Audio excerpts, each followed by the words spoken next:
Nous sommes au centre social de la commune de Treichville, dans le sud du district autonome d'Abidjan. À l'intérieur de cette salle, cet agent de la santé est en pleine séance de dépistage du cancer du col de l'utérus.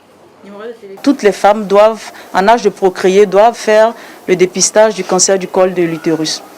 Et les jeunes filles qui n'ont pas encore eu d'activité sexuelle, qui n'ont pas encore eu leur premier contact à partir de 9 ans, on parlera ici des femmes vierges. Il y a un vaccin pour ces femmes-là pour pouvoir se faire immuniser contre le cancer du col de l'utérus. Le fait de connaître sa situation déjà, ça nous rend un peu en paix parce que tu sais au moins dans quelle position tu es, même si ça peut te mettre dans une situation souvent un peu de tristesse.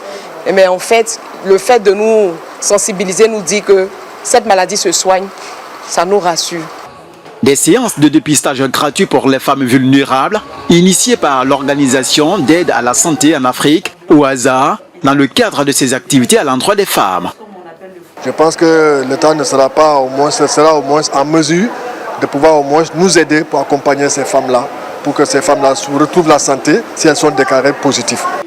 Cette initiative de l'ONG a servi de cadre pour Sangare Abdul Lassan, oncologue médical, de situer l'importance de la prévention sur les maladies cancérologiques.